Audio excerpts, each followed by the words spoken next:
सभी को राधे राधे। भगवत गीता तृतीय अध्याय 16वां श्लोक। एवं प्रवर्तितं चक्रम नानुवर्तयते हयः अघयायुः इन्द्रियया रामः मोघम पार्थ सह जीवत। हे प्रिय अर्जुन, जो मानव जीवन में इस प्रकार वेदों द्वारा स्थापित यज्ञ चक्र का पालन नहीं करता, वह निश्चय ही पाप में जीवन व्यतीत करता है। ऐसा व्यक्ति केवल इंद्रियों की तुष्टि के लिए व्यर्थ ही जीवित रहता है। 17वां श्लोक। यह तु आत्मरतिः एव स्यात् आत्मतृप्तः च मानवः आत्मन्येव च सन्तुष्टः तस्य कार्यं न विद्यते। किंतु जो व्यक्ति आत्मा में ही आनंद लेता है तथा जिसका जीवन आत्म साक्षात्कार युक्त है और जो अपने में ही पूर्णतः संतुष्ट रहता है, उसके लिए कुछ करणीय नहीं होता। 18वां श्लोक। न एव तस्य कृतेन अर्थः न यकृतेन एह कश्चन न च यस्य सर्वभूतेषु कश्चित् अर्थ व्यपाश्रयः। स्वरूप सिद्ध व्यक्ति के लिए न तो अपने नियत कर्मों को करने की आवश्यकता रह जाती है, न ऐसा कर्म करने का कोई कारण ही रहता है।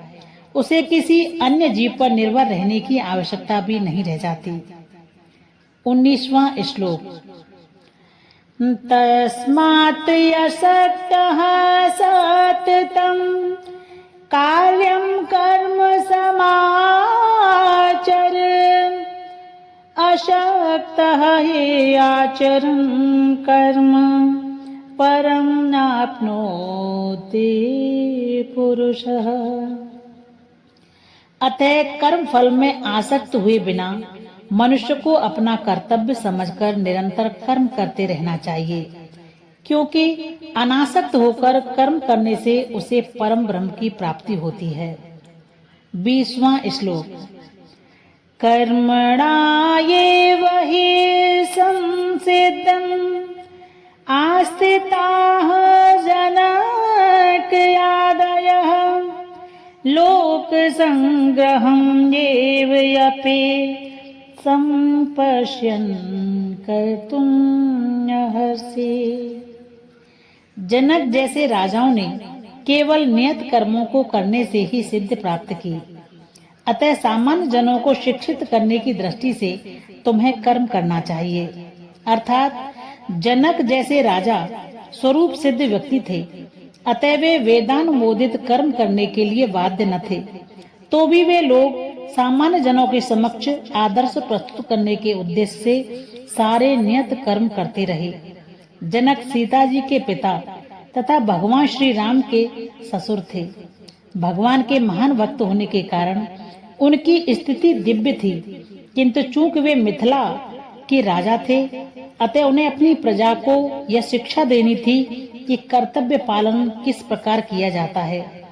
भगवान कृष्ण तथा उनके शाश्वत सखा अर्जुन को कुरुक्षेत्र के युद्ध में लड़ने की कोई आवश्यकता नहीं थी, किंतु उन्होंने जनता को यह सिखाने के लिए युद्ध किया कि जब सत परामर्श असफल हो जाते हैं तो ऐसी स्थिति में हिंसा आवश्यक हो जाती है। राधे राधे।